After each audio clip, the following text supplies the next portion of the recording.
नमस्कार, मैं हूं सुशांत सिन्हा। खबरों के नेले पर विश्लेषण का दहला लेकर मैं फिर हाजिर हूं। अयोध्या में राम मंदिर के लिए संघ की रथ यात्रा वाली रणनीति क्या है? किसानों को बार बार दिल्ली क्यों घेरना पड़ रहा है? महाराष्ट्र में मराठा आरक्षण के बाद मुस्लिम आरक्षण का राग किसने छेड़ा? बजरंगबली हनुमान जी पर क्या दलितों आदिवासियों का कॉपीराइट होने वाला है? तलाक की तारीख टलने के बाद तेज प्रताप क्या बोले? यूपी में क्या ओबीसी जातियों का भी बंटवारा होने वाला है? देश और दुनिया की हर अहम खबर पूरी रफ्तार और विस्तार से आपको दिखाएंगे। लेकिन शुरुआत करते हैं नहले पे दहला की इस वक्त की टॉप 25 खबरों के साथ। बिहार के दरभंगा में पुलिस पब्लिक में झड़प, अस्पताल की लापरवाही से युवक की मौत का लगाया आरोप। नाराज लोगों ने पथराव किया, पुलिस का लाठीचार्ज। आगरा में बजरंगबली को लेकर सियासत तेज, दलितों ने हनुमान जी की प्रतिमा पर कुछ देर कब्जा करने के बाद हनुमान चालीसा का पाठ किया। गाजियाबाद में ब्यूटी पार्लर से होटल में मांस की सप्लाई करने वाले गिरोह का पर्दाफाश, एक आरोपी गिरफ्तार। गुरुग्राम में एक किन्नर की गोली मारकर हत्या कर दी गई, इलाके के वर्चस्व को लेकर हुई भिड़ंत, 7 आरोपी गिरफ्तार। कानपुर पुलिस ने लुटेरे गिरोह का पर्दाफाश किया, 11 शातिर लुटेरों को 11 लाख कैश और स्प्रे के साथ पुलिस ने दबोचा। यूपी के रामपुर में आवारा डॉग का खौफ, अब तक 2 दर्जन लोगों को शिकार बनाया, सभी लोग अस्पताल में भर्ती। पंजाब के मानसा में पार्सल बम से हड़कंप, 20 लाख की फिरौती न देने पर उड़ाने की दी धमकी, मामले की जांच में मासूम की मौत हो गई। कई घंटे तक ड्राइवर घायल बच्चे को लेकर सड़कों पर घूमता रहा।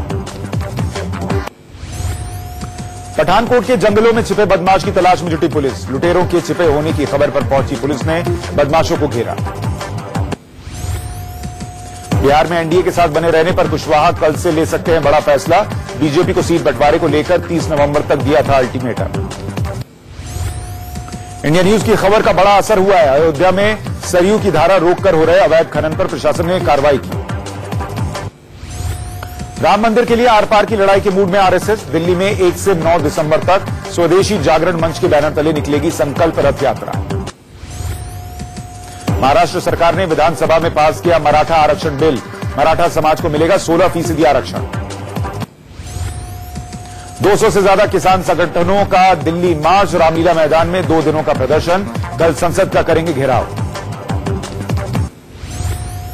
खालिस्तानी आतंकी गोपाल चावला के साथ तस्वीर पर सिद्धू ने दी सफाई, पाकिस्तान में 10,000 लोगों के साथ फोटो खिंचवाई, चावला कौन नहीं जानता। घाटी में आतंकियों का सफाया जारी, आज पुलवामा में 2 आतंकी ढेर, नवंबर में अब तक 39 आतंकी मारे गए।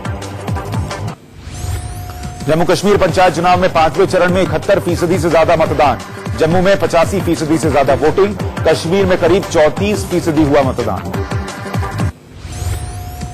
नए सीरीज के जीडीपी डेटा पर जेटली ने कांग्रेस पर दोहरा रवैया अपनाने का आरोप लगाया, कहा पहले की थी तारीफ, अब कर रही है विरोध। श्रावस्ती में सीएम योगी ने विकास कार्यों का जायजा लिया, अस्पताल से लेकर स्कूलों तक का हाल जाना। दिल्ली में एसीपी ने खुदकुशी की, पुलिस हेडक्वार्टर के 10वें फ्लोर से छलांग लगाई, मौके पर ही मौत। छत्तीसगढ़ के सुकमा में सुरक्षा बलों और नक्सलियों में मुठभेड़, 1 नक्सली ढेर। कानपुर में स्वास्थ्य विभाग की बड़ी लापरवाही सामने आई है, स्कूल में टीकाकरण के दौरान दर्जनों बच्चे बीमार हो गए, जिन्हें अस्पताल में भर्ती कराया गया। गुजरात के पूर्व गृह मंत्री हरेन पांड्या मर्डर केस की सुनवाई अब 4 दिसंबर को होगी, 2003 में हुई थी पांड्या की हत्या। महिला क्रिकेट का विवाद थमता नहीं दिख रहा है, कोच के जवाब के बाद मिताली राज ने इसे काला दिन बताया, कहा उनकी देशभक्ति पर सवाल उठाए गए। जोधपुर में प्रियंका और निक की शादी की रस्में शुरू हुई, आज मेहंदी और संगीत का कार्यक्रम, कल हल्दी।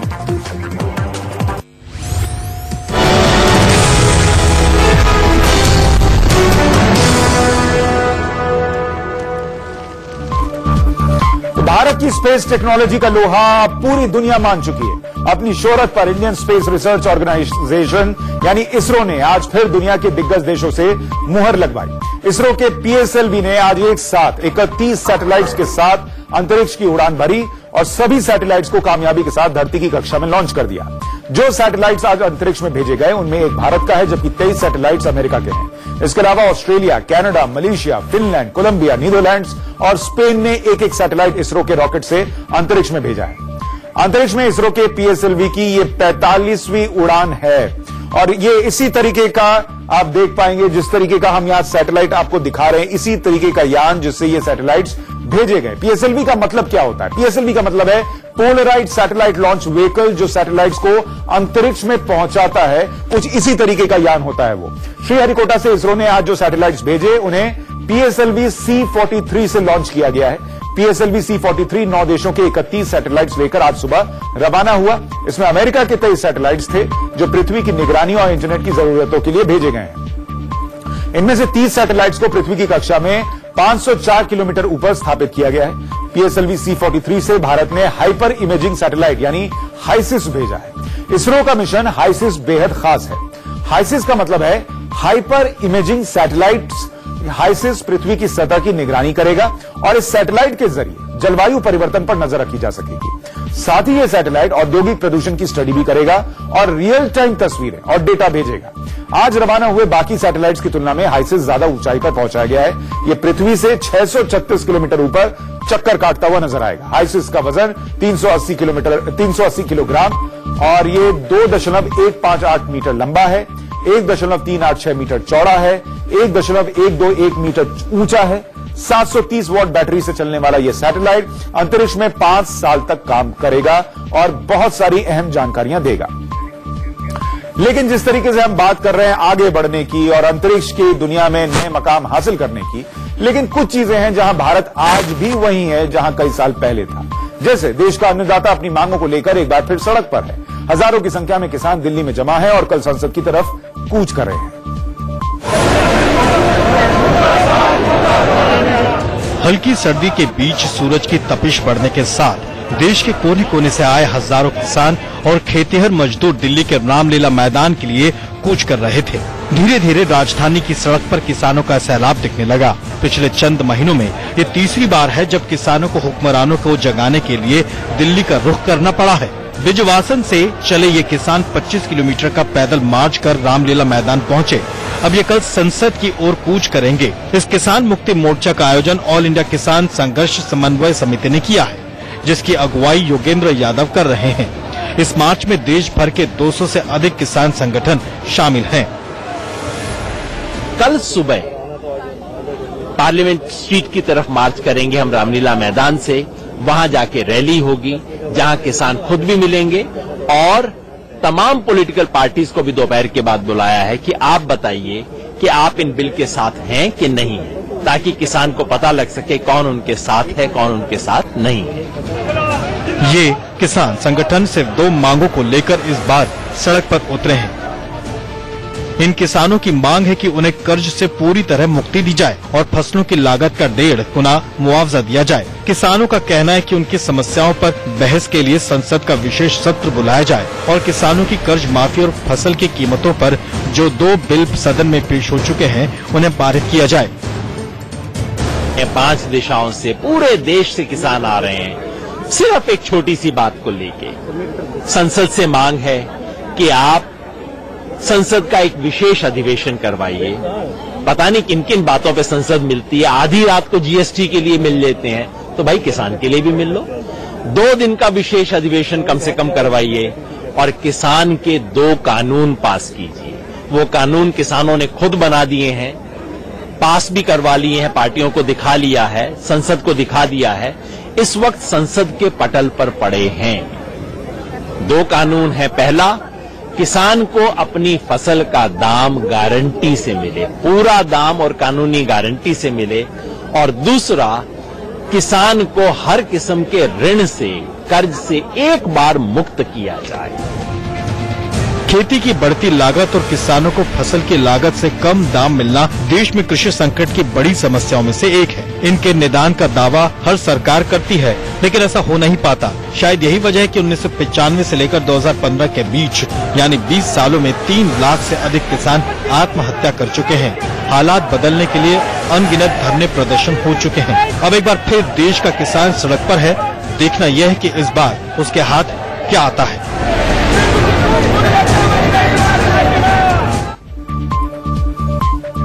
जगहें बदल जाती हैं, कभी महाराष्ट्र तो कभी दिल्ली, लेकिन किसान के हालात नहीं बदलते। दिल्ली में देश भर से जुटे किसानों का प्रदर्शन चल रहा है। इनमें 200 से ज्यादा किसान संगठन शामिल हैं। इस आंदोलन में तमिल किसानों का भी समूह पहुंचा हुआ है। दक्षिण भारतीय नदी जोड़ कृषक संगठन के करीब 1200 किसान कर्ज माफी और फसलों के सही दाम के साथ किसानों को हर महीने 5,000 रुपए पेंशन की मांग कर रहे हैं। इन मांगों को लेकर ये किसान कल संसद मार्ग पर होने वाले मार्च में शामिल होंगे। इन किसानों ने धमकी दी है कि अगर उन्हें संसद जाने से रोका गया तो वो प्रदर्शन के दूसरे तरीके अपनाएंगे। इन किसानों ने चेतावनी दी है कि अगर उन्हें संसद भवन नहीं जाने दिया गया तो वो नग्न होकर मार्च निकालेंगे। किसानों का ये समूह आत्महत्या कर चुके अपने साथी किसानों की खोपड़ियां लेकर विरोध प्रदर्शन में शामिल होने दिल्ली पहुंचा है। पिछले साल भी इन किसानों ने दिल्ली में हुए किसानों के प्रदर्शन में इसी तरीके से प्रदर्शन किया था।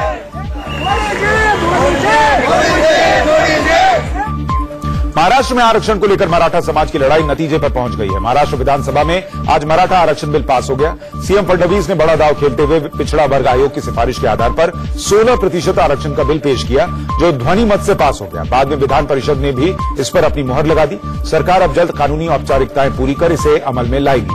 खबर है कि सरकार की कोशिश है कि 5 दिसंबर से सूबे में मराठा आरक्षण लागू हो जाए। मराठों के आरक्षण की मांग 1980 के दशक से चली आ रही है। 2016 में इस मांग ने हिंसक रूप ले लिया था, जिसके बाद सरकार ने पिछड़ा आयोग को मराठा समुदाय की सामाजिक, आर्थिक और शैक्षणिक स्थिति जानने की जिम्मेदारी दी थी। आयोग ने कुछ दिन पहले अपनी रिपोर्ट सरकार को सौंप दी थी, जिसके बाद मराठों के आरक्षण का रास्ता साफ हो सका। बीजेपी अब जहां इस फैसले को लेकर अपनी सरकार की उपलब्धि बताकर इसे कैश करने की जुगत में जुट गई है, वहीं कांग्रेस ने आरक्षण का बिल पास होने का श्रेय मराठा समुदाय को देते हुए मुस्लिम आरक्षण का नया राग छेड़ दिया है। वहीं शिवसेना ने बिल पास होने पर खुशी जताई और उम्मीद जताई कि बिल कानूनी पछड़े में नहीं फंसेगा। 70 साल मराठाओं की सरकार थी, फिर भी मराठा समाज को न्याय नहीं मिला। उनको मोर्चे निकालने पड़े। यही कांग्रेस जिन्होंने डबल पॉलिटिक्स की, तीसरी बार उनकी 15 साल सरकार थी लगातार, और उन्होंने झूठा बिल लाया, कमजोर बिल लाया और बिल पास किया। मराठों मूर्ख बनाने की कोशिश की, परंतु वो बिल कोर्ट में हार गए। अभी देवेंद्र फडणवीस जी की सरकार है। मराठा समाज ने न्याय मांगा तो देवेंद्र जी ने कानून के विश्लेषण करके, कानून की चर्चा करके ये बिल लाया और बिल को विधानसभा में आज पेश किया है। I am sure that this government will not do anything because they want to have polarization, and that's the issue. That's why the Muslim Arakshan reservation is not being taken care of. But you would congratulate them for this particular bill? I will congratulate the Sakal Maratha Samaj for this entire success which has taken place. किसी और के अधिकार छीने नहीं जाना चाहिए और मराठा समाज ने जो मांगा था वो देना जरूरी था। जैसे 16 तक का जो रिजर्वेशन है तो वो आज इस बिल में आया है। मुझे उम्मीद है कि ये कोर्ट में दिख पाएगा। मुझे लगता है कि मुख्यमंत्री साहब और पूरे आज हाउस ने जो पास किया है वो जाएगा। महाराष्ट्र में जहां मराठा आरक्षण का रास्ता साफ हो गया, वहीं उत्तर प्रदेश में ओबीसी आरक्षण के विभाजन की तैयारी है। रिटायर्ड जस्टिस राघवेंद्र कुमार की अगुवाई वाली 4 सदस्यों की कमेटी ने पिछड़ा वर्ग को मिलने वाले 27% आरक्षण को 3 हिस्सों में बांटने की सिफारिश की है। पिछड़ों के आर्थिक, सामाजिक, शैक्षणिक स्थिति का अध्ययन करने के लिए ये कमेटी बनाई गई थी, जिसने योगी सरकार को अपनी रिपोर्ट और सिफारिशें सौंप दी। इस रिपोर्ट के बाद यूपी में सियासी घमासान भी मच गया है, जहां कुछ राजनीतिक दलों ने इसका खुलकर समर्थन किया है और इसे लागू करने का दबाव बनाना शुरू कर दिया है। वहीं कुछ पार्टियां ओबीसी रिजर्वेशन में विभाजन का विरोध कर रही हैं। पहले जानते हैं कि आखिर जस्टिस राघवेंद्र कमेटी ने ओबीसी आरक्षण को लेकर सिफारिश क्या की है। कमेटी की रिपोर्ट में कहा गया है कि ओबीसी में आने वाली जातियों को 3 हिस्से में बांटा जाए। एक हिस्से को पिछड़ा वर्ग, दूसरे को अति पिछड़ा वर्ग और तीसरे हिस्से को सर्वाधिक पिछड़ा वर्ग कहा जाए। कमेटी ने पिछड़ा वर्ग को 7%, अति पिछड़ा वर्ग को 11% और सर्वाधिक पिछड़ा वर्ग को 9% आरक्षण की सिफारिश की है। पिछड़ा वर्ग में 12 जातियों, अति पिछड़ा में 59 जातियों और सर्वाधिक पिछड़ा में 79 जातियों को रखने की सिफारिश की गई है। समिति की सिफारिश के मुताबिक यादव, ग्वाल, सुनार, कुर्मी समेत 12 जातियां पिछड़ा वर्ग में रहेंगी और इस वर्ग को 7% ही आरक्षण की सिफारिश की गई है। अभी 27% आरक्षण के तहत ये जातियां रिजर्वेशन पाती हैं, लेकिन अब इन्हें 7% के आरक्षण में ही हिस्सेदारी पानी होगी। मतलब साफ है कि यदि कमेटी की रिपोर्ट लागू हुई तो 27% के आरक्षण में इन 12 जातियों का प्रतिनिधित्व काफी कम हो जाएगा और विवाद की बड़ी वजह यही है।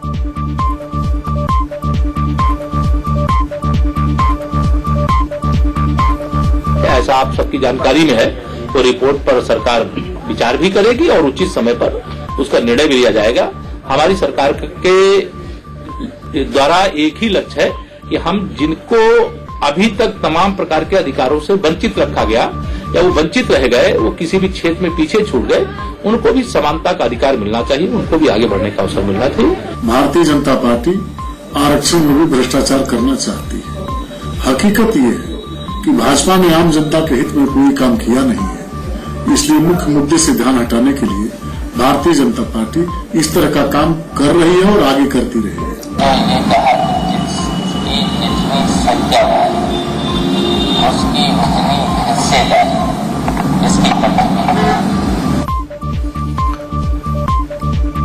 राघवेंद्र कमेटी ने न सिर्फ ओबीसी आरक्षण में विभाजन की वकालत की है, बल्कि एससी एसटी को भी 3 हिस्से में बांटने की सिफारिश की है। अपनी सिफारिश में राघवेंद्र कमेटी ने एससी एसटी वर्ग की 87 जातियों को 3 भागों में बांटा है। पहले भाग का नाम दलित वर्ग रखा है, जिसमें 4 जातियों को जगह दी गई है। दूसरा भाग अति दलित कहलाएगा और अति दलित श्रेणी में 37 जातियों को रखा गया है। तीसरा हिस्सा महादलित के नाम से जाना जाएगा और इस कैटेगरी में 46 जातियों को रखने की सिफारिश कमेटी ने की है। ऐसी खबरें हैं कि लोकसभा चुनाव से पहले योगी सरकार राघवेंद्र कमेटी की रिपोर्ट लागू करने के मूड में नहीं है। अगर चुनाव से पहले इसे लागू किया जाता है तो प्रभावित होने वाली पिछड़ी जातियों के बीजेपी के खिलाफ लामबंद होने की आशंका है। इसी आशंका के चलते बीजेपी इस मामले में फूंक फूंक कर कदम रखने की सोच रही है। राम मंदिर निर्माण के अभियान को लेकर राष्ट्रीय स्वयंसेवक संघ ने एक और बड़ी तैयारी की है। 25 नवंबर को अपनी सरपरस्ती में अयोध्या में धर्म सभा करवाने वाले आरएसएस ने राम मंदिर के लिए माहौल बनाने के ख्याल से देश की राजधानी दिल्ली में रथ यात्रा के जरिए माहौल बनाने की योजना बनाई है। आरएसएस के अनुषांगिक संगठन स्वदेशी जागरण मंच राम मंदिर निर्माण के लिए दिल्ली में रथ यात्रा निकालेगा। संकल्प रथ यात्रा नाम से यह रथ यात्रा की शुरुआत होगी। आरएसएस के प्रांत संघ चालक कुलभूषण आहूजा इस रथ यात्रा को हरी झंडी दिखाएंगे। राम मंदिर की मांग को लेकर 9 दिसंबर को ही दिल्ली में बीएचपी की जनसभा भी है, जहां यह रथ यात्रा अपने आखिरी पड़ाव में पहुंचेगी।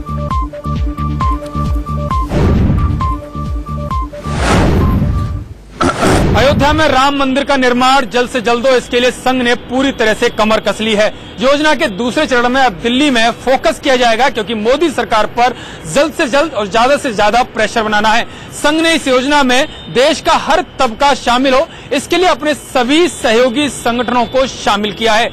विद्यार्थी परिषद से लेकर भारतीय मजदूर संघ, विश्व हिंदू परिषद समेत तमाम संगठन इस योजना में शामिल किए गए हैं। दिल्ली में इसी योजना के तहत 1 दिसंबर से संकल्प रथ यात्रा निकाली जाएगी और ये स्वदेशी जागरण मंच के बैनर तले आयोजित की जाएगी। राम की नगरी अयोध्या में खनन माफिया किस कदर बेखौफ है, इंडिया न्यूज ने इसका खुलासा किया है।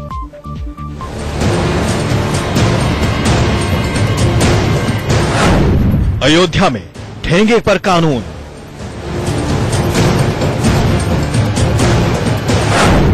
खनन माफिया का खुला चैलेंज,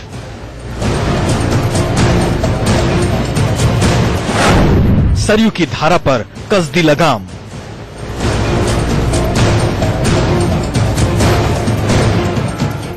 ये तस्वीरें राम की नगरी अयोध्या की है। मांझा कला क्षेत्र में कलकल करती सरयू की धारा खामोश हो चुकी है। खनन माफिया के बुलंद इरादों ने उसे 2 हिस्सों में बांट दिया है। अपने फायदे के लिए उसकी धारा पर लगाम कस दी है। अयोध्या के मांझा कला एरिया में जबरदस्त बालू खनन किया जा रहा है। बालू खनन माफियाओं ने सरयू का सीना ही नहीं छलनी किया, बल्कि सरयू का मार्ग तक रोक दिया। ये सरयू की धारा है, मैं तस्वीरें जो दिखा रहा हूं, सरयू की धारा को बहने से रोक दिया है, बीच में रास्ता पाट दिया है। और उसके दूसरी तरफ जबकि अयोध्या नगरी है, वो तस्वीर जो मैं आपको दिखा रहा हूं वो गुप्तरी घाट की है, यानी वहां मर्यादा पुरुषोत्तम भगवान श्री राम ने जल समाधि ली थी, वो प्रमुख स्थान था, वहां रोक दिया है उस तरफ की धारा। ये अगर मैं तस्वीर दिखाऊं आपको तो सरयू इधर से बहती हुई जा रही थी, लेकिन ये रास्ता पाटा गया है। रास्ता पाटने की वजह यह है कि यहां से जेसीबी दूसरे साइड जा सके, यानी पोकोलैंड के सहारे इसको सरयू को पार करके दूसरे तरफ रेता तक जेसीबी ले जाई जा सके और वहां पे बड़े पैमाने पे खनन किया जा सके। बीते साल जिस कंपनी को इस इलाके में खनन का ठेका दिया गया था, इस साल उसका पट्टा रिन्यू नहीं हुआ। बावजूद इसके पूरी दबंगई से उसी कंपनी की जेबीसी और पॉकलैंड मशीनें दिन रात सरयू का सीना छलनी कर रही हैं। ऐसा भी नहीं है कि प्रशासन को इस खेल की भनक नहीं है। सर, हम लोगों ने इसकी शिकायत डीएम फैजाबाद अयोध्या से, उप जिलाधिकारी सोहावल से, एडीएम सिटी फैजाबाद से सबसे मैंने इसकी शिकायत कर रखी है। एसडीएम साहब आए भी थे, 4-5 घंटा मौके पर रहे भी। उन्होंने टीम गठित करी राजस्व की, जिससे ये प्रतीत हो सके कि इनका पट्टा कहाँ है और कितने का है। इनको पट्टा 38 बीघे का मिला है, खुद 250 बीघे में रहे हैं। नहीं, रिन्यूअल भी तो नहीं हुआ। रिन्यूअल नहीं हुआ सर, हमने एडीएम प्रशासन साहब से पूछा था, पट्टा रिन्यूअल भी नहीं हुआ। विगत 6 महीनों से नहीं रिन्यूअल हुआ है। ये 1.5 महीने से प्रदेश का सबसे बड़ा अवैध खनन चल रहा है। इन्होंने सरजू की धारा मोड़ी नहीं, रोक दी है। इंडिया न्यूज ने इस बाबत जिले के खनन अधिकारी से बात की। उन्होंने कैमरे पर माना कि मांझा कला इलाके में अवैध खनन हो रहा है। कार्रवाई के सवाल पर उन्होंने ये कहकर पल्ला झाड़ लिया कि पुलिस प्रशासन से सहयोग नहीं मिल रहा। कार्रवाई देखिए, कार्रवाई जब हम इधर से करते जा रहे थे टारी टाट स्कूल से, 3 नंबर थे, हमने वो पुलिस को दिया जब्त करके। जब उधर से शाम को लौटा तो डंपर गायब नहीं। अब ये बताइए मेरी लापरवाही है? पुलिस के इंचार्ज से जब पूछा, साधन ने पुलिस इंचार्ज को दिया था, साधन ने पुलिस इंचार्ज ने बताया हमारे पास स्टाफ नहीं है। अयोध्या में जो कुछ हो रहा है वो खनन अधिनियम 2017 का खुला उल्लंघन है। इसके मुताबिक अवैध खनन रोकने के लिए ई टेंडरिंग के जरिए खनन पट्टे दिए जाते हैं। खनन क्षेत्र में geo fencing, GPS tracking, mining surveillance system और चेक गेट पर सीसीटीवी की व्यवस्था होती है, जिन्हें कंट्रोल कमांड सेंटर से जोड़ा जाता है। लेकिन यहाँ ऐसी कोई व्यवस्था नहीं दिखती। इसी हीला हवाली का नतीजा है कि खनन माफिया बेखौफ होकर अवैध खनन में जुटे हैं। धर्म नगरी अयोध्या, जहां मर्यादा पुरुषोत्तम जो भगवान राम की नगरी, वहां सरयू का सीना ही नहीं छलनी किया जा रहा है, बल्कि सरयू का मार्ग तक रोक दिया। अब सवाल उठता है कि ऐसे में जिला प्रशासन ने अब तक कार्रवाई क्यों नहीं की? कहीं न कहीं मिली भगत की भी पूरी तरीके से इसमें आशंका जताई जा रही है। Abul Bashar Khan, India news, Ayodhya.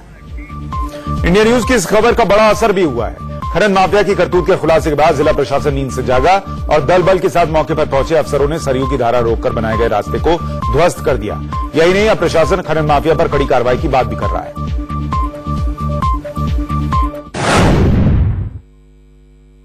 अयोध्या में सरयू नदी को पाट कर खनन माफियाओं ने खनन करना चाहा, और यही नहीं, काफी दिनों तक इस खनन को किया भी गया। मैंने इस तस्वीर को दिखाया कि जहां सरयू नदी को पाट कर पुल जैसा बना दिया गया, उसके बाद सरयू नदी का जो बहाव था उसे रोक दिया गया। लेकिन इस खबर को प्रमुखता से दिखाने के बाद प्रशासन हरकत में आया और अब आप तस्वीरें देख सकते हैं किस तरीके से इससे सरयू का जो बहाव है, जो उसमें अवरोध पैदा किया गया था, उसे हटाया जा रहा है। ये इंडिया न्यूज की खबर का बड़ा असर हुआ है। पूरी टीम यहाँ मौजूद है, प्रशासन की, एसडीएम है यहाँ पर, सीओ भी पहुंचे हैं, काफी पुलिस बल है। सर ये बताइए कि आप लोगों को ये जब जानकारी हुई इंडिया न्यूज के जरिए, तो फिर किस तरीके की कार्रवाई कर रहे हैं आप? जो सरयू नदी का ये स्वतिया है, उसकी एक जो सरयू की धारा होती है, मुख्य प्रवाह करीब 400 मीटर आगे है, उस पर उन्होंने एक अस्थायी पाट के आगे जाने के लिए बना गया था, जिससे कि जैसे ही इसकी जानकारी मिली, आप देख ही रहे हैं, इसको जिलाधिकारी महोदय के निर्देश पर इसको यथावत रेस्टोर करा दिया गया है। सर, मोक्षदायिनी सरयू को तो आजाद कराया, क्या जो लोग इस तरीके के काम में लिप्त थे, जिन लोगों ने ये अवैध काम किया, क्या उन पर कोई कड़ी कार्रवाई होगी? इंडिया न्यूज को आश्वस्त कर रहे हैं। जी बिल्कुल, उनके विरुद्ध कड़ी कार्रवाई होगी।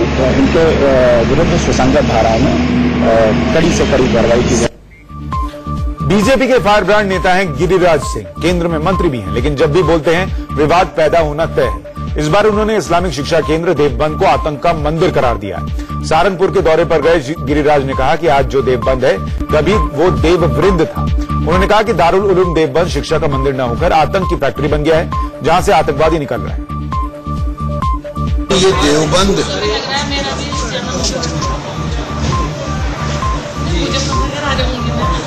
देवव्रत था, इसे लोगों ने देवबंद कर दिया। लेकिन ये देवबंद जो है, पता नहीं यहाँ शिक्षा का मंदिर है या आतंक का मंदिर है। हाफिज सईद भी यहीं का है और बगदादी भी यहीं का है। तो यहाँ लोगों को मानवता के कल्याण के लिए शिक्षा दी जाती है या मानव के संहार के लिए शिक्षा दी जाती है, क्योंकि बगदादी आज मानव का संहार कर रहा है और हाफिज सईद 26/11 भारत में वही किया। ये दोनों देवबंद का विद्यार्थी है, जैसा लोगों ने मुझे बताया। तो मैं तो समझता हूं कि ये शिक्षा का मंदिर नहीं, ये आतंक का मंदिर है। गिरिराज के इस बयान पर दारुल उलूम देवबंद से कड़ी प्रतिक्रिया आई। देवबंद के उलमाओं ने केंद्रीय मंत्री के इस बयान को बेहद आपत्तिजनक बताते हुए उनसे माफी मांगने के लिए कहा। मंत्री जी जो बयान देकर के गए हैं वो अफसोसनाक है और बहुत ही शर्मनाक है। ऐसे लोगों को चाहिए कि वो अपने दिमाग का इलाज कराएं और डॉक्टरों से सलाह लें, क्योंकि इनका दिमाग खराब हो चुका है। ये लोग देश के अंदर आग लगाने की कोशिश कर रहे हैं और भाजपा ऐसे लोगों को बढ़ावा दे रही है जो देश में बंटवारा चाहते हैं और देश को बर्बाद करना चाहते हैं। उनका ये इल्जाम बेबुनियाद है। इसकी जितनी निंदा की जाए उतना कम है। उन्हें अपना ये बयान वापस लेकर काश्मीर बिरादरी से नहीं बल्कि पूरे देश से माफी मांगनी चाहिए। पश्चिमी उत्तर प्रदेश के सहारनपुर जिले के जिस दारुल उलूम देवबंद पर केंद्रीय मंत्री गिरिराज सिंह ने सवाल उठाए हैं और उसे आतंक का अड्डा बताया है, उसके इतिहास के बारे में भी जानना जरूरी है। आज की तारीख में देवबंद की पहचान दारुल उलूम से जुड़ी हुई है। दारुल उलूम की स्थापना 1866 में की गई थी। दारुल उलूम इस्लामी शिक्षा के लिए मुस्लिमों की शीर्ष शिक्षण संस्था है। दारुल उलूम को एक पूरी मुस्लिम विचारधारा का जनक भी माना जाता है। कई अहम मसलों पर दारुल उलूम की तरफ से गाहे बगाहे फतवे भी जारी किए जाते हैं। देवबंद पर केंद्रीय मंत्री गिरिराज सिंह के बयान पर विपक्षी दलों ने सवाल भी उठाए हैं। विपक्ष कह रहा है कि जब मंत्री को पता है कि देवबंद आतंक का अड्डा है तो फिर कार्रवाई क्यों नहीं की जा रही। देश के प्रधानमंत्री और उत्तर प्रदेश के मुख्यमंत्री आखिर कर क्या रहे हैं? ये निठल्ले क्यों हो गए? अगर देश में कोई आतंकवाद का गढ़ है तो कैसे इन लोगों को नींद आ रही, कैसे चैन आ रहा है? ये कैसे राष्ट्रभक्त हैं? ये केवल हिंदू मुसलमान कराना चाहते हैं। गिरिराज सिंह को इस तरह के बयान सूट नहीं करते, ऐसी बातें नहीं करनी चाहिए। आप एक जिम्मेदार भारतीय नागरिक हैं, नेतृत्व कर रहे हैं आप एक पार्टी का। आपको इस तरह की बातें करना कि देवबंद में जहां पर मुसलमान के इस्लामिक तालीम दी जाती है, मदरसे चलते हैं, वो एक टेररिज्म का हब है। अगर कोई आपके हिंदू इसके बारे में कहेगा तो दुख होगा हमें, ऐसा नहीं कहना चाहिए। ये टेरर और धर्म को एक साथ न मिला है। उधर चुनाव आते ही बजरंगबली की जाति का पोस्टमार्टम शुरू हो गया है। यूपी के सीएम योगी आदित्यनाथ ने हनुमान जी को दलित बताया तो अब बजरंगबली के आदिवासी होने का दावा किया जाने लगा है। बजरंगबली हमारे भारतीय परंपरा में एक ऐसे लोक देवता है जो स्वयं वनवासी हैं, निर्वासी हैं, दलित हैं, वंचित हैं। योगी का यही वो बयान है जिसने भूचाल ला दिया है। राजस्थान के अलवर में चुनाव प्रचार के दौरान हनुमान जी को दलित बताकर योगी ने बैठे बिठाए मुसीबत मोल ले ली। साधु संत नाराज हो गए, ब्राह्मण समाज नाराज हो गया, सोशल मीडिया में किरकिरी हो गई और सियासत जो हो रही है सो हो ही रही है। राजस्थान के सर्व ब्राह्मण समाज ने तो योगी को नोटिस भेज दिया है। नोटिस में कहा गया है कि योगी अपने बयान पर माफी मांगे। ब्राह्मण समाज ने योगी को 3 दिनों में माफी मांगने को कहा है। माफी नहीं मांगने पर कानूनी कार्रवाई की चेतावनी दी गई है। बजरंगबली को दलित कहने पर छिड़ा सियासी दंगल अभी थमा भी नहीं था कि अनुसूचित जनजाति आयोग के अध्यक्ष नंद कुमार सोय ने हनुमान जी पर अपना दावा ठोक दिया और उन्हें आदिवासी करार दिया। हमारे यहाँ कुछ जातियों में साक्षात हनुमान होते हैं और कई जगह गिद्ध होते हैं। तो हम ये उम्मीद करते हैं कि जिस दंडकारण्य में भगवान ने एक बड़ा सेना का संधान किया उसमें ये जनजाति बनती है। आप हनुमान जी पे अपना दावा करते हैं कि वो जनजाति नहीं, हनुमान जी पे अपना दावा करते हैं क्योंकि जनजाति में हनुमान गोत्र होता है, तो हनुमान जी जनजाति थे। हाँ थे, तो बता दिया मैंने। पंजाब सरकार में मंत्री नवजोत सिंह सिद्धू पाकिस्तान जाकर एक बार फिर विवादों में फंस गए। खालिस्तानी आतंकी गोपाल चावला के साथ उनकी तस्वीर सोशल मीडिया पर वायरल हुई तो सियासी तूफान खड़ा हो गया। दरअसल पंजाब के मुख्यमंत्री कैप्टन अमरिंदर सिंह ने मना करने के बावजूद करतारपुर कॉरिडोर के उद्घाटन समारोह में शामिल होने के लिए सिद्धू पाकिस्तान गए थे। सिद्धू ने पाकिस्तान में मौजूद खालिस्तान आतंकी गोपाल सिंह चावला के साथ फोटो खिंचाई, जिसके बाद खालिस्तान आतंकी गोपाल सिंह के साथ तस्वीर सोशल मीडिया पर वायरल होते ही विवाद बढ़ गया। इसके बाद एक बार फिर सिद्धू विपक्ष के निशाने पर आ गए। हालांकि सिद्धू ने सफाई देते हुए कहा कि गोपाल चावला कौन है वो जानते ही नहीं। इतना प्यार था वहां कि हर रोज करीब 10,000 फोटोएं खींचते थे लोग। 10,000 फोटो हैं, जैसे यहाँ जैसे वहाँ, तो उनमें चावला कौन और चीमा कौन है ये मैं नहीं जानता। वहीं केंद्रीय मंत्री हरसिमरत कौर ने खालिस्तानी आतंकी के साथ फोटो वायरल होने के बाद सिद्धू को पाकिस्तानी एजेंट बताया। हरसिमरत ने मांग की है कि कांग्रेस अध्यक्ष राहुल गांधी को नवजोत सिंह सिद्धू को उनके पद से बर्खास्त कर देना चाहिए। आज तो फोटो निकली है जो ये टेररिस्ट है उनके साथ, तो सिद्धू साहब की फोटो भी निकली है, तो वहां जाके वो पाकिस्तानी एजेंट बन गए हैं कि हिंदुस्तान के एक राज्य के मंत्री हैं। क्या ये राहुल गांधी बताए कि आप किसके साथ खड़े हैं? आप अपने मंत्री के साथ खड़े हैं जो उस जनरल को गले लगाता है, जो हमारे जवानों के गले काटते हैं, या आप देश की जनता के साथ खड़के ऐसे मंत्री जो इनको साथ जाके रले मिले हैं, आप उनको मंत्रीशिप से आप हटाएंगे कि नहीं? ये राहुल गांधी सिद्ध करे कि कांग्रेस कहां खड़ी है। सियासत से दूर नवजोत सिंह सिद्धू के कुछ और रंग आपको दिखाते हैं। पाकिस्तान से भारत लौटने से पहले नवजोत सिंह सिद्धू करतारपुर साहिब में हाजिरी लगाते दिखे और अपना मत्था टेका। इसके बाद सिद्धू ने लाहौर के शाही बाजार से जूतों की खरीदारी भी की।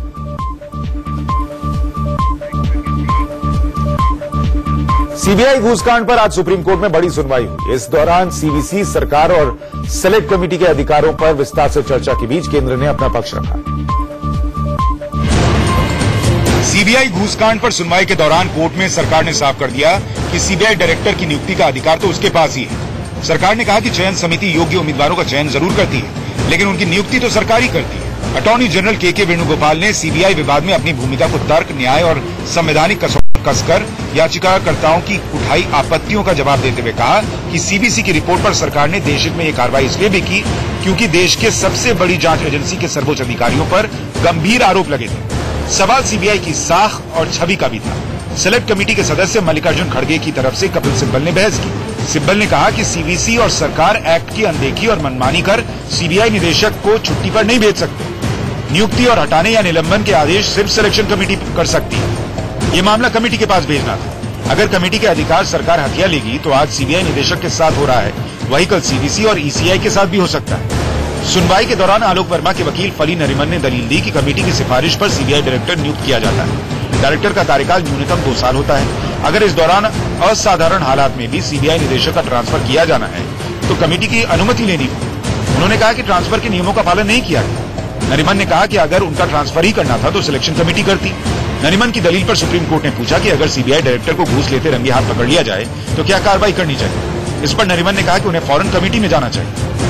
सभी पक्षों को सुनने के बाद मामले की सुनवाई अगले बुधवार यानी 5 दिसंबर तक टाल दी गई।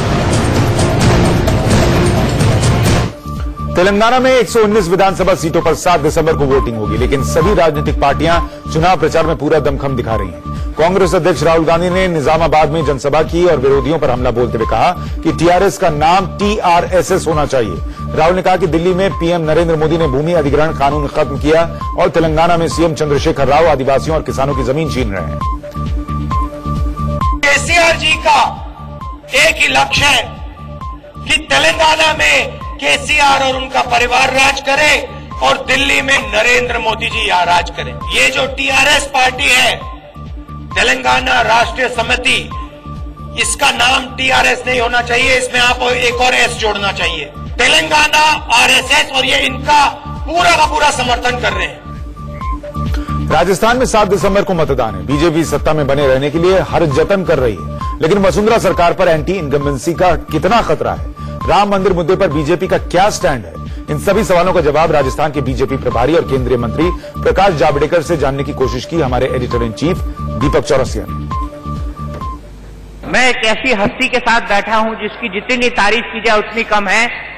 हर रोल के ये मास्टर हैं, चाहे एजुकेशन हो, चाहे राजनीति हो, चाहे राजनीति विज्ञान हो, चाहे प्रवक्ता का पद हो।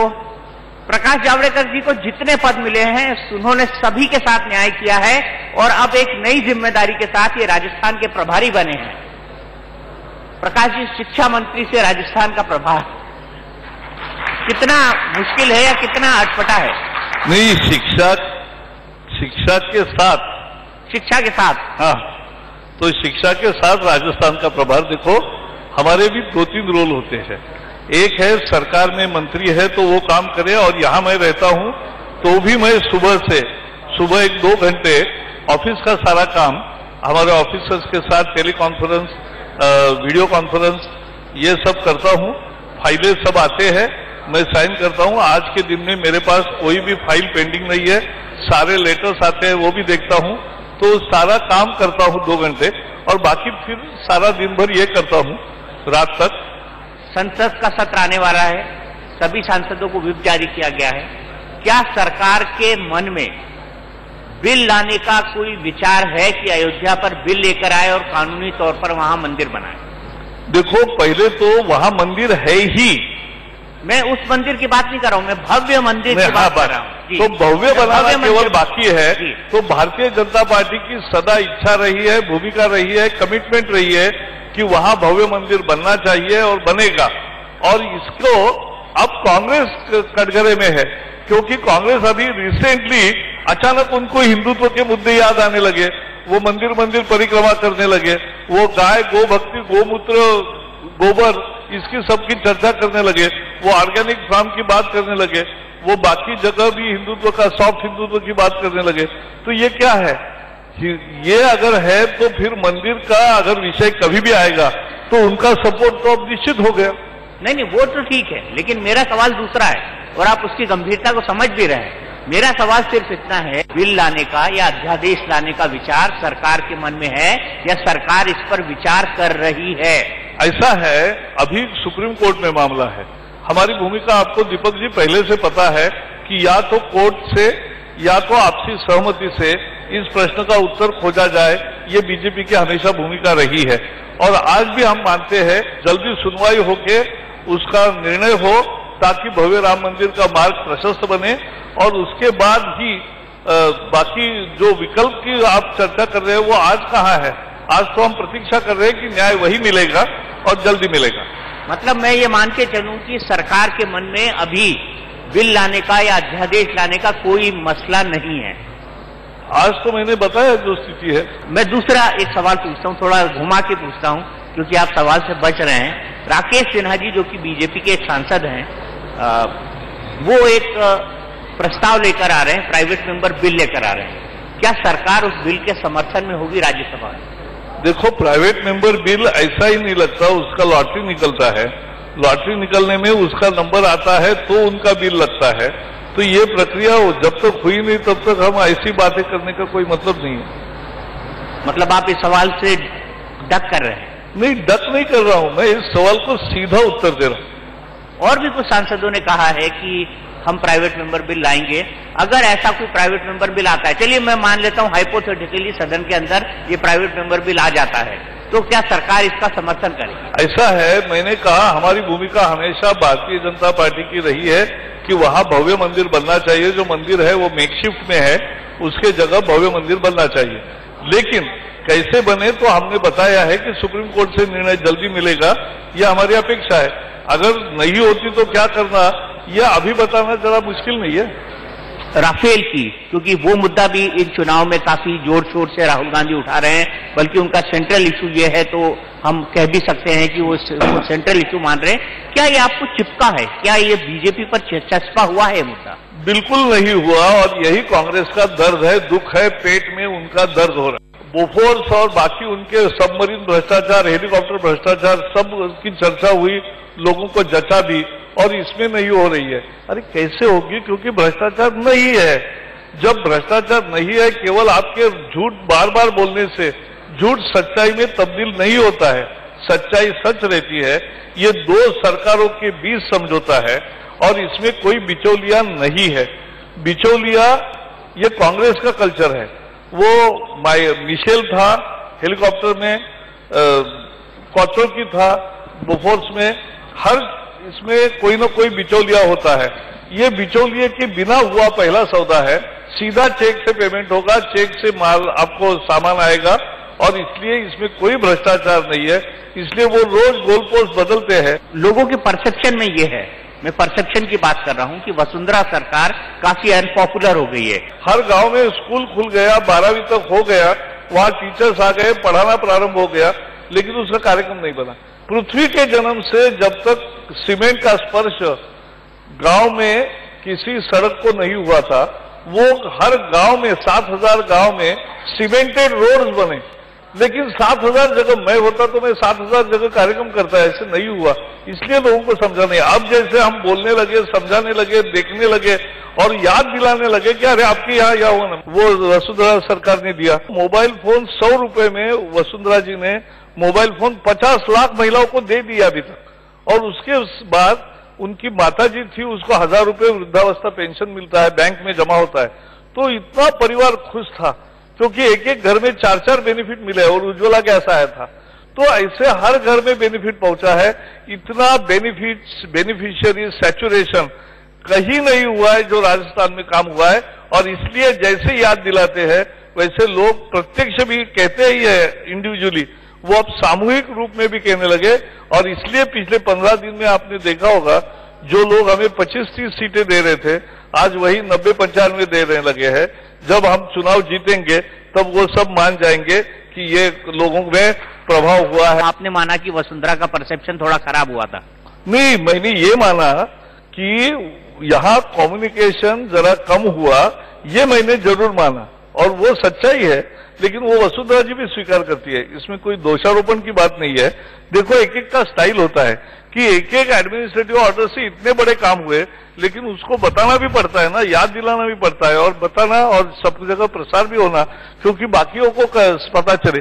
जिन 24 लाख किसानों को कर्जा माफ हुआ, ये बाकियों को कैसे पता चलेगा जब तक बताओगे नहीं। वो 24 लाख लोगों को तो पता चला कि भैया हमारा कर्जा माफ हुआ, लेकिन बाकियों को कैसे पता चलेगा। चलिए प्रकाश जावड़ेकर, बहुत बहुत अच्छा, आपने हमसे बहुत बहुत धन्यवाद, आपका बहुत बहुत शुक्रिया। और नहले पे दहला में इसी के साथ हम एक छोटे से ब्रेक लिए रुक रहे हैं। ब्रेक के उस पार लौटेंगे तो आपको दिखाएंगे कांग्रेस का नकल पत्र।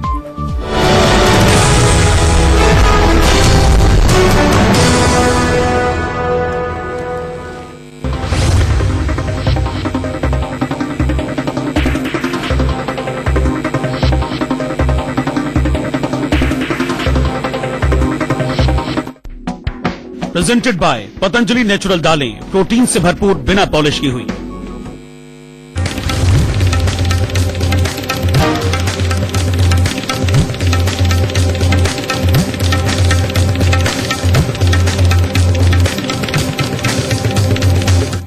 Presented by Philips Air Purifier, removes 99.97% air pollutants in just 6 minutes. Ram की अयोध्या में सरयू के शत्रु कौन? सलमा आगा के अरमा आंसुओं में क्यों बहे? प्रियंका निक का शाही दरबार, दमदार 10 देखिए रात 10 बजे। किसके साथ खेलूं? दादाजी का खबरों के नहले पर विश्लेषण का दहला लेकर हम एक बार फिर हाजिर हैं। राजस्थान में होने वाले चुनाव से ठीक 8 दिन पहले कांग्रेस ने आज अपना घोषणा पत्र जारी कर दिया। राजस्थान की सत्ता में आने की बेताबी ऐसी कि कांग्रेस ने मैनिफेस्टो में 10, 20, 50 नहीं बल्कि 400 से ज्यादा वादे कर डाले। जयपुर में राजस्थान के पूर्व सीएम अशोक गहलोत, प्रदेश अध्यक्ष सचिन पायलट समेत राज्य के वरिष्ठ कांग्रेसी नेताओं ने मैनिफेस्टो जारी किए। छात्रों, युवाओं, बेरोजगारों, महिलाओं, किसानों, मजदूरों के लिए मैनिफेस्टो में तो वादों की झड़ी लगी हुई है, लेकिन हमने इस घोषणा पत्र को खंगालकर कांग्रेस के 15 चुनिंदा वादे निकाले जिनसे आपको रूबरू करवाते हैं। राजस्थान में कांग्रेस ने 10 दिनों में किसानों का कर्ज माफ कर देने का वादा किया है सत्ता में आते ही। कांग्रेस ने घोषणा पत्र में बुजुर्ग किसानों को पेंशन देने की बात कही है। साथ ही ट्रैक्टर और कृषि यंत्रों को जीएसटी से मुक्त रखने का वादा किया गया है। सत्ता में आने पर कांग्रेस राजस्थान में शिक्षित बेरोजगारों को 3500 रुपए भत्ता देगी। परीक्षा केंद्र तक जाने के लिए परीक्षार्थियों का रोडवेज का किराया नहीं लगेगा। स्वरोजगार के लिए युवाओं को सस्ता कर्ज मिलेगा। कांग्रेस ने वादा किया कि हर जिले में महिला आईटीआई और पॉलिटेक्निक खोले जाएंगे। प्रत्येक जिले में वर्किंग विमेन्स हॉस्टल बनाने का भी वादा किया गया है। साथ ही कामकाजी महिलाओं के बच्चे के लिए प्रत्येक जिले में मुफ्त पालना घर भी बनाया जाएगा। किसानों और युवाओं के लिए कांग्रेस ने अलग से आयोग के गठन की बात कही है। साथ ही असंगठित मजदूरों और किसानों के लिए कल्याण बोर्ड भी बनाया जाएगा। गरीबों को घर बनाने के लिए सस्ता लोन भी कांग्रेस देगी। कांग्रेस ने 24/7 विमेन कॉल सेंटर खोलने की बात भी कही है, जिसमें महिलाएं ही स्टाफ होंगी। राजस्थान के लोगों को मुफ्त स्वास्थ्य के लिए राइट टू हेल्थ एक्ट लाने की बात कही गई है। पत्रकारों की सुरक्षा के लिए कांग्रेस जर्नलिस्ट प्रोटेक्शन एक्ट भी लेकर आएगी। राजस्थान के अलवर में बीएसपी उम्मीदवार लक्ष्मण सिंह की आज सुबह हार्ट अटैक से मौत हो गई, जिसके बाद परिजनों और उनके समर्थकों में शोक की लहर है। लक्ष्मण सिंह रामगढ़ विधानसभा सीट से बीएसपी प्रत्याशी थे। ऐसे में अब राजस्थान की 200 में से 199 सीटों पर ही 7 दिसंबर को मतदान होगा। वहीं निर्वाचन आयोग ने बीएसपी उम्मीदवार लक्ष्मण सिंह के निधन की रिपोर्ट मांगी है। रामगढ़ विधानसभा क्षेत्र में लक्ष्मण सिंह समेत कुल 21 उम्मीदवार चुनावी मैदान में थे। उत्तर प्रदेश के मुख्यमंत्री योगी आदित्यनाथ का आज मास्टर अवतार दिखा। श्रावस्ती दौरे पर गए सीएम योगी एक प्राइमरी स्कूल पहुंच गए। प्राथमिक विद्यालय पांडेपुरवा में बच्चों के बीच पहुंचकर सीएम योगी ने कई सवाल जवाब किए। योगी ने बच्चों से किताब भी पढ़वाई और पीठ थपथपाकर उन्हें शाबाशी भी दी। तलाक की अर्जी वापस लेने की अटकलों के बीच आरजेडी मुखिया लालू यादव के बड़े बेटे तेज प्रताप यादव ने साफ कर दिया कि वो ऐसा कुछ भी नहीं करने जा रहे। तेज प्रताप यादव की तलाक की अर्जी पर आज पहली सुनवाई हुई। कोर्ट ने तेज प्रताप की पत्नी ऐश्वर्या को नोटिस जारी करते हुए अगली सुनवाई 8 जनवरी के लिए टाल दी। साथ ही कोर्ट ने आदेश जारी किया कि तेज प्रताप के तलाक से जुड़े किसी भी पहलू पर मीडिया रिपोर्टिंग नहीं होगी। इस बीच तेज प्रताप ने साफ कर दिया कि वो तलाक की अर्जी वापस लेने नहीं जा रहे और अपने फैसले पर अटल हैं।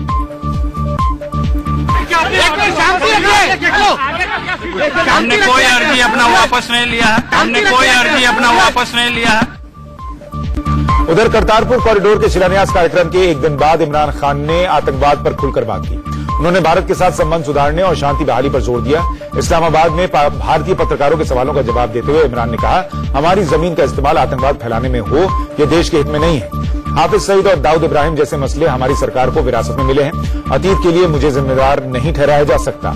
इमरान ने भारत के साथ तल्ख बने रिश्तों पर भी बात की। इमरान ने कहा, पाकिस्तान के लोग भारत के साथ अमन चाहते हैं। यहाँ के लोगों की मानसिकता बदल चुकी है। हमें पुरानी बातों को भुलाकर आगे बढ़ना चाहिए। इतिहास से हमें सीखना चाहिए, उसमें रहना नहीं चाहिए। इमरान ने कहा कि वह अपने भारतीय समकक्ष नरेंद्र मोदी के साथ बातचीत के लिए तैयार हैं। उन्हें ऐसा करके खुशी होगी। इमरान का यह बयान तब आया जब बुधवार को करतारपुर कॉरिडोर के शिलान्यास के दौरान विदेश मंत्री सुषमा स्वराज ने दो टूक कह दिया था कि आतंकवाद और बातचीत साथ साथ नहीं चल सकते। पाकिस्तान के साथ तब तक वार्ता नहीं हो सकती जब तक कि वह सीमा पार आतंकवाद को समर्थन और संरक्षण देना बंद नहीं कर देता।